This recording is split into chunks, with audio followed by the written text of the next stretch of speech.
Hello दोस्तों। तो पिछले लेक्चर में हम लोगों ने स्टेट लेजिस्लेचर को देखा था। स्टेट लेजिस्लेचर का मैंने एक ही पार्ट बनाया है because the state legislature is को टर्मिनस, मतलब वो बिल्कुल मिलता जुलता है हमारे पार्लियामेंट से, ठीक है ना। तो अगर किसी ने मेरे पार्लियामेंट वाले लेक्चर्स को देखा है और उसे समझ लिया है तो उसे स्टेट लेजिस्लेचर में कोई दिक्कत नहीं होगी। तो अगर आप में से कोई है जिन्हें स्टेट लेजिस्लेचर में दिक्कत है, then you can go and watch my parliament वाला lectures. They are available on the playlist.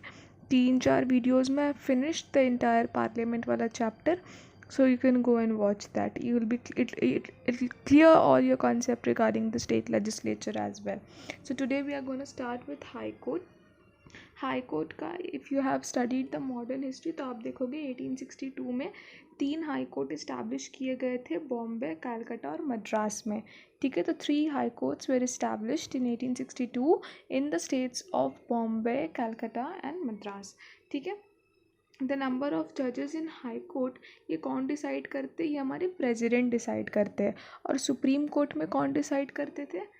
Parliament decide करता था, ठीक है। तो सुप्रीम कोर्ट में इट वाज पार्लियामेंट और हाई कोर्ट में इट इज़ द प्रेसिडेंट, ठीक है। उसके बाद अपॉइंटमेंट ऑफ जजेस, तो हाई कोर्ट के जो जजेस हैं इन्हें कौन अपॉइंट करते हैं? प्रेसिडेंट अपॉइंट करते हैं। और जो चीफ जस्टिस होते हैं हाई कोर्ट के, इसे अपॉइंट कौन करते हैं? इसे भी अपॉइंट करते हैं हमारे प्रेसिडेंट ही, in consultation with chief justice of India और governor of the state concerned, ठीक है।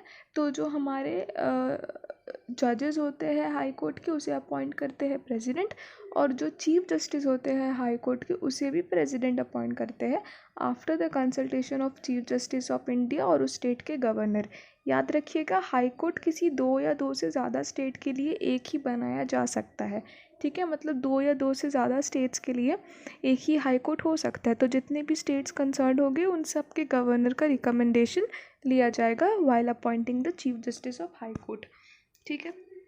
उसके बाद फिर क्वालिफिकेशन ऑफ जजेस में क्या देखेंगे कि सिटीज़न ऑफ इंडिया होना चाहिए, ठीक है। उसके बाद कोई जुडिशियल ऑफिस होल्ड किए हो फॉर 10 ईयर्स या तो फिर एडवोकेट रहे हो फॉर 10 ईयर्स, ठीक है। कोई जुडिशियल ऑफिस होल्ड किए हो 10 साल के लिए या किसी कोर्ट के हाई कोर्ट हो, मतलब एडवोकेट हो फॉर 10 साल के लिए।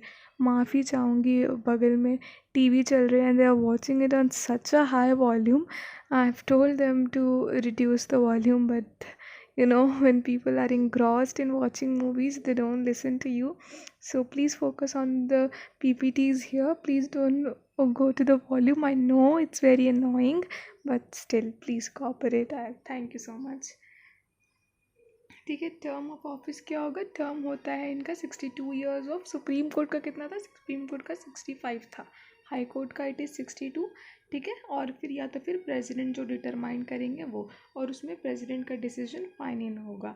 जो हमारे जजेस है वो रिज़ाइन कर सकते हैं by writing to the president, ठीक है। या तो फिर जजेस को रिमूव किया जा सकता है प्रेसिडेंट के द्वारा on the recommendation of parliament. तो अगर पार्लियामेंट चाहे तो प्रेसिडेंट को एडवाइस कर सकते हैं कि आप इस जज को निकाल दो, तो प्रेसिडेंट उन्हें निकाल देते हैं, ठीक है। रिमूवल ऑफ द जजेस किससे होता है? इम्पीचमेंट प्रोसेस से होता है। ये इम्पीचमेंट प्रोसेस बिल्कुल सिमिलर है सुप्रीम कोर्ट के जैसा। So if you haven't watch my supreme court वाला video then please go and watch the supreme court वाला वीडियो। देखिए, याद रखिए, whatever is happening in the centre वो सब कुछ बहुत ही सिमिलर, और उसका एक होता है ना, मिरर इमेज है सेंटर में। So if you want to understand state वाला चीज़ तो please and go and watch all my centre वाला lectures. You get clear concept about the state as well, ठीक है। तो अगर किसी को ये इम्पीचमेंट प्रोसेस नहीं पता है तो you can go and watch my supreme court वाला वीडियो। अब जजेस का ट्रांसफ़र भी हो सकता है। ये 3rd जज केस में हम लोगों ने पढ़ा था। कहाँ पढ़ा था? वहीं सुप्रीम कोर्ट वाले वीडियो में हम लोगों ने 3 जज केस देखा था।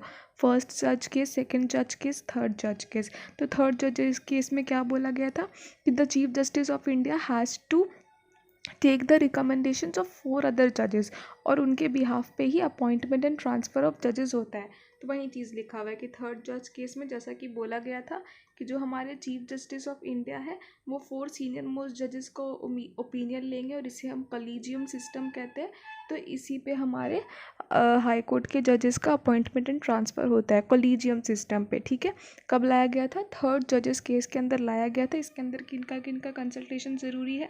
Chief justice of India plus 4 other जजेस। ठीक है। The next is additional. कुछ एडिशनल और एक्टिंग जजेस को भी प्रेसिडेंट अपॉइंट कर सकते हैं।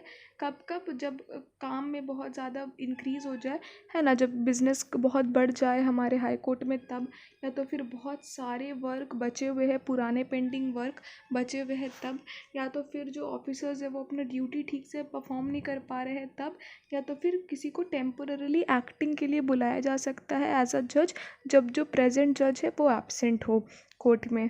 ठीक है। तो ये सारे हमारे कैसे जजेस होते हैं? टेम्पोररी एक्टिंग जजेस होते हैं, जिन्हें कब अपॉइंट किया जाता है? जब बिज़नेस में बहुत ज़्यादा काम हो, या पुराना काम बचा हुआ हो, या जो फिर जो ऑफिसर्स है वो अपना ड्यूटीज़ ठीक से नहीं कर पा रहे हो, या जो करंट ऑफिसर्स है वो एब्सेंट हो, तो उनके बिहाफ पे कुछ एक्टिंग जजेस को ला दिया जाता है।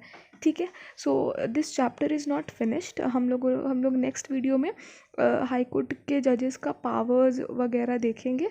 ठीक है। They all are actually again similar with the supreme court का पावर्स। ठीक है। येट आई ट्राई कि मैं हाई कोर्ट के पावर्स को भी डिस्कस कर दूं, but please go and watch the parliament वाला लेक्चर्स एंड सुप्रीम कोर्ट का lecture. All your think about the state legislature and the high court will get clear there. ठीक है। So please don't ignore this advice of watching the previous videos. They are extremely important. This union and the state executives are really important, so please don't ignore these chapters. I record very small videos, so at least you can watch these small videos of 5 to 10 minutes. Please don't ignore it. If you want your concepts to get clear, go and watch the videos of state legislature and supreme court. It'll clear all your concepts, and then come back to me here. We'll be continuing our series. Okay. So if you have any doubt, query, question, confusion, you can post all your questions in the comment section. I'll reply all of that for sure. And please, if you loved my explanation, then do like the video and subscribe to our YouTube channel. Till then, I think it's over. Take care, guys. Thank you so much.